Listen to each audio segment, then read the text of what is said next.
Na meron siyang sensor nung sa Alegre, tsaka yung kanyang sing-sing. Ganda na ibon, mga singko.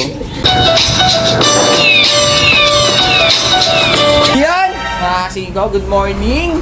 Bali, ngayong araw na to, mga singko, meron isang nag-chat sa akin dahil nga nakita niya yung mga young bird na pinakita natin kahapon. Nakita niya siguro wala siyang mga bulutong, yung mga young bird natin, medyo healthy, kahit yung isa medyo nabansot. Tatanong siya, mga singko, kung ano daw ang pwedeng mabisang pangtanggal ng lamok, mga singko. Yung iba, kay Boss Nelson Chua, naglalagay siya ng, yung tips niya, naglalagay siya ng mga bawang. Hinihiwa niya, tapos sinasabit niya sa mga kulungan, mga singko. Yung iba naman, nung nagpunta ako kali Reka Farm, kali Boss Reka Farm, meron siyang mga nakatanim na tanglad, yung lemongrass, mga singko. May mga lemongrass sa ilalim ng mga kulungan niya. Siguro pang tabo yun ng lamok, mga singko. Okay naman siguro kasi medyo mga batikan na yan. Alam na nila yung gagawin, mga singko. So yun, ng isang tips, sibuyas, kamatis, bawang, pangluto pala yung mga singko. Sibuyas, ilalagay sa lo. Tapos yung iba tanglad, pang taboy nga ng mga lamok, mga singko. Kasi kagat ng lamok ang nagkakaroon ng, ang nagsasanhin ng bulutong. Ngayon, pag may bulutong na, i-treatment na natin yan. Pwede tayong gumamit mga Thymol, antibacterial, pwedeng maalis ng bulutong yan. Matutuyo yung bulutong kasi ang alam ko kasi kagat ng lamok yung mga bulutong na yan. Karaniwan sa young bird lang nagkakaroon. Yung iba naman, naglalagay ako mga singko lang ng katol. Minsan nagkakatol ako, lalagay ko dito sa gitna. Dahil nga pag may young bird tayo, iwas sa bulutong. Ngayon, yung iba, naglalagay sila ng tawag dito, oregano. Yun, okay din yun. Pangtaboy din siya ng mga lamok-lamok. Speaking of oregano, meron tayo isang tropa na nagbigay sa akin ng oregano. Yung tanim na, nakatubo na siya. Kaso talaga mainit yata ang kamay ko at medyo konti na lang ang natira. Dati ang labong yun eh. Konti na lang ang natira. Pero nandito pa siya. Meron pang isang tangkay, 2 tangkay na buhay, maaasing ko. Pwede rin niya pang alis ng lamok. Ito nga siya. Medyo nadidilig-diligan ko naman na siya na konti at medyo siguro mabubuhay na natin. Kaso hindi ba kasi natuyo yung oregano na binigay sa atin. Ito siya, maaasing ko, pakikita ko sa inyo. Ayan o. Isa na lang ang buhay. Dati ang dami yan. Ayan o, medyo na ano pa tawag dito. Medyo nalalambot pa yung ating oregano. Kaso, dali. Napansin nyo ba? Napansin nyo? Ayun o. Meron ako isang napansin dito oregano na parang kakaiba. Ayun o. Ito siya o. Bunutin lang natin ha. Hindi nyo napansin ano? Hindi nyo napansin. Ganyan tayo kalupit. Ito kasi mga siko. Makita nyo o. Para may nakasulat dun sa dahon. Creative. May nakasulat sa dahon, makikita nyo? At meron tayong shoutout sa dahon ng oregano. Ang lupet. So, yun. Bali gagawin natin, shoutout na natin dahil nga nasa dahon. Medyo nag-upgrade tayo ngayon, mga singko. Ang galing! So, ayan. Shoutout natin si Nico Manuel Gustilo ng South Korea. Napakalayo. Annyeonghaseyo. So, ayan. Kay Aldrin Vicente ng Manila. John Christian Condino ng Angono, Rizal. Mga singko, shoutout sa iyo. Kay Jefferson Ferreria ng Candaba, Pampanga. Shoutout daw natin sila Duki Love, Pangkatlov, at saka mga player ng BBC. Santa Ana, Candaba Station, mga singko. Shoutout sa inyo mga kapampangan. Kay John Joshua Mamuyag Villanueva, napakahaba na pangalan mo. Nabuo mo yung dahon natin sa pangalan mo. From La Union. Shoutout din kay Reyes Brothers Love ng Matatalaib, Tarlac City. Taga dito lang si tropa, mga singko. Tarlac City. At last na natin kay JP Espinosa. Ito si JP. Malungkot siya ngayon dahil nga 35 yung ibon niya. Naging 20 na lang, mga singko. JP, sana makarecover ka. JP Espinosa, shoutout daw kay Colleen Jaja. Jaja Colleen. Parang iba ito. So, JP ito, kay shoutout daw kay Colleen Jaja. Jaja Colleen. Jajakulin. Oh, grabe. Mahilig ka dito ah. So ayan, bali itong ating dahon baka kasi makatanggal din ng lamok. Ibabalik na natin siya ulit dito sa kanyang. Ayan oh, hindi niya napansin mga sigo. Ayusin natin. Malupit ang ating shoutout ngayon ayusin lang natin dito sa tangkay. Hop! Hindi pansinin mga sigo. Ang lupit di ba? So ayan, bali yung araw na to. Nakapili na ulit ako ng pangatlong pair natin. At mamaya ipapakita ko sa inyo. At bago yan, nakapaglinis na ako. Pang-alis din ng lamok, mga singko. Humaba yung video natin dito sa shoutout natin. At nakapagpakain na rin tayo. Ang gagawin na lang natin, siguro pasyalan natin yung kami Taiwan Log. Tignan natin kung okay yung mga young bird natin. Baka may mga pulutong din. At papakita ko sa inyo kung ano yung pangatlong napili natin na isasalang. Ito, maganda to. Favorite ko ito. Sino gusto magpagupit? Daya mga singka, bahili yung ating pukara. Ang bilis sumaba ng buhok nila. Bahili kaka-trim lang natin sa kanila. Ngayon, ano na naman, parang malabong na naman yung kanilang kailangan na magpagupit.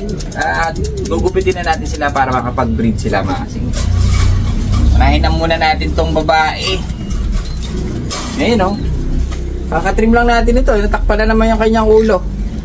Gagawin natin ano kayo magandang gupit? Uppercut.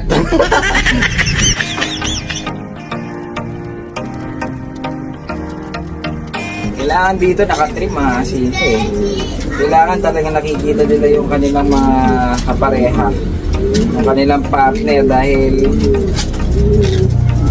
hindi sila makakapag-breed kung kakapa sila mga sito. Kailangan laging naka lights on. Kasi pag madilim, makita Kailangan laging lights on. Yan. Dahil nga nakatakip yung kanilang mga mukha. Yung mata nila walang makita. Kaya dito makakapag-breed siya kapag yan ang secret mga sito. Para makapag-breed tayo na bukara. Bali ganito yung tsura niya. Eto na, medyo na trim na natin siya. Ayan diba? Kahit pa paano nakikita niya yung kanyang partner. Ganun din ang gagawin natin dun sa lalaki. Dahil nga yung lalaki kumaba na rin. Dito muna natin siya ilalagay. Ito nahihirapan na rin siya maglakad dahil tumubo na yung mga ilang niya sa paa. Tapos yung kanyang mukha natatakpan na rin mga sito. Hindi niya makikita yung kanyang partner. Kakapa siya. Hindi niya makikita yung butas. Basta yung kanyang partner.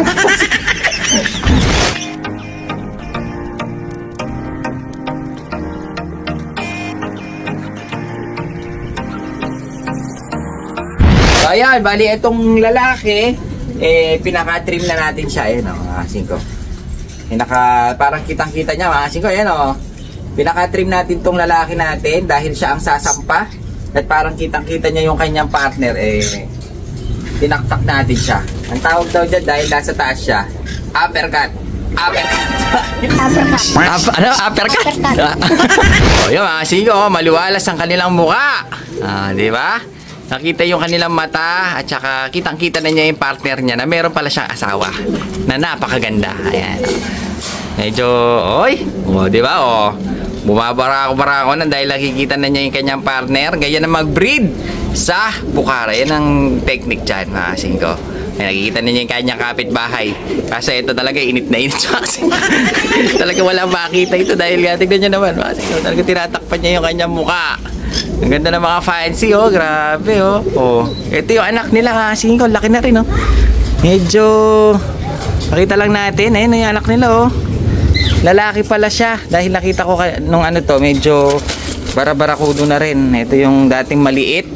Ngayon tignan niyo naman yung kanyang malabong na rin, sobra. Ganda-ganda ng mga fancy, mga singko. Nakakawala sila ng stress pag nakikita natin silang ganyan yan tinatawag natin Jacobin. Ito kasi hindi naman natin kailangan i-trim. Ganyan lang sila para lagi sila may pamaypay. Pero parang init na init ako sa kanya na itsura. Kasi mga singko, pag hindi natin sila tinrim, ganito yung itsura ng bukara. Ayun wala makita, hirap maglakad dahil nga mahaba buhok sa paa, pasilip-silip na lang sa gilid-gilid niya. Oh, wala siya na makita mga singko. Kaya pag ganyan ang itsura ng Bukhara, estatwa siya. Hindi niya alam oh. Hindi niya alam na mayroong umano sa kanya oh. Parang kikiramdam na lang. Parang estatwa. Paano mag-vibrate dyan mga singko? Parang estatwa. Tingnan natin sa ano. Tingnan natin sa kanyang tok-tok mga singko. Hindi niya ako nakikita.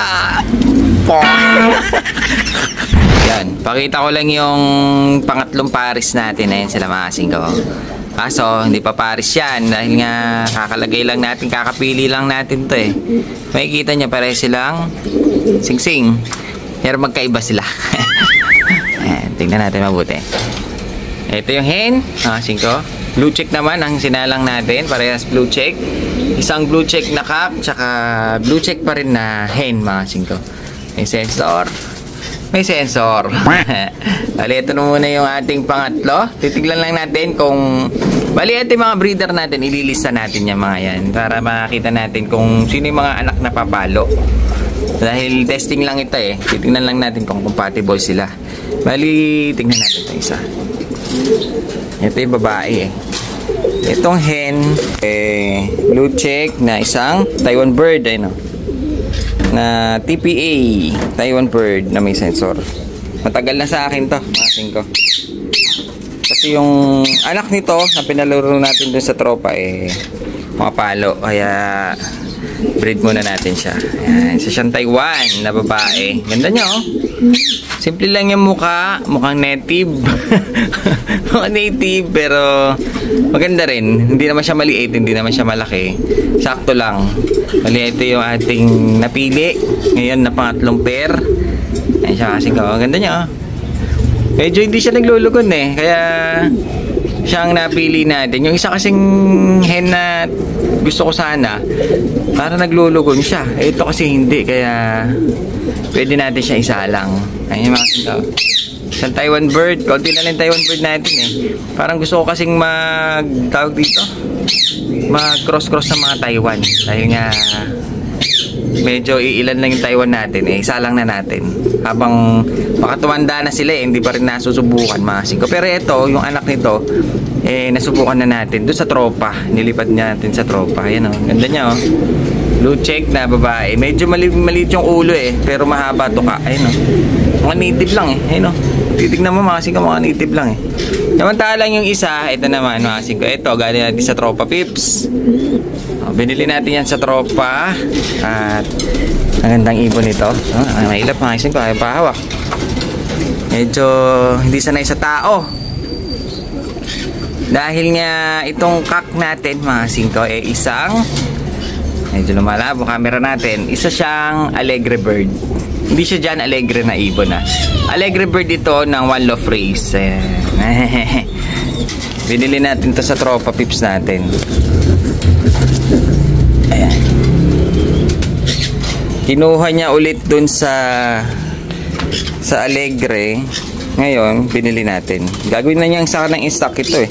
Kaso syempre dahil nga type natin, kahit medyo mataas ang presyo, mga 5 binili natin ibon. Type na type ni 5 TV na meron siyang sensor nung sa Alegre, tsaka yung kanyang sing-sing. Ganda na ibon mga 5. Malikot nga lang, ang hirap pa hawak. Ayun, kaya medyo nahihirapan siya sa atin.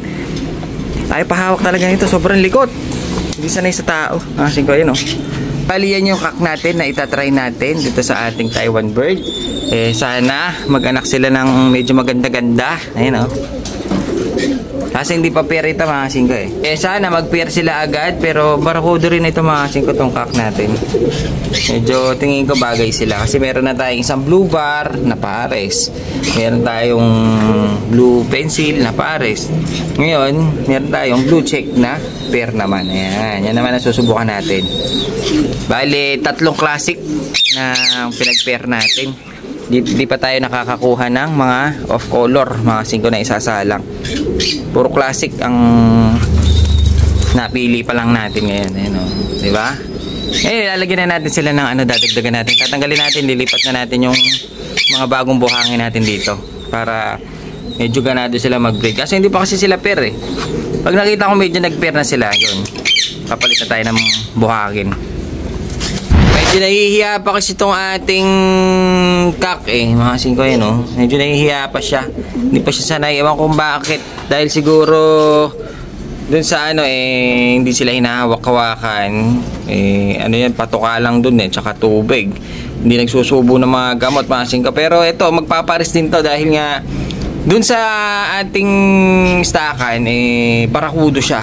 Tsaka medyo sanay na siya sa akin. Pag nagpapakain tayo, hindi naman siya gaanong mailap. Pero pag nandito na sa kulungan, mga singko, yun nga, medyo kahit pa paano, nag-iilap siya. Medyo, ayun, matakbo siya, mga singko. Pero itong hen natin, hindi.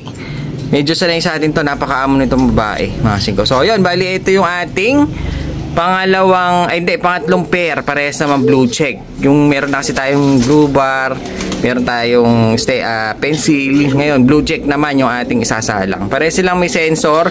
Yun nga lang, itong isa ay Taiwan. Ito naman isa, sensor nung Alegre One Loop Race, mga singko. So, yun, bali, ito yung pangatlong pair natin at classic pa rin ang kulay nila. Hindi pa rin tayo kumuha ng off color, mga singko.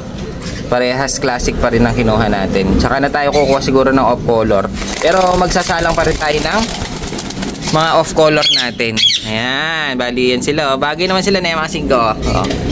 Tabi mo lang, itabi para picture taking.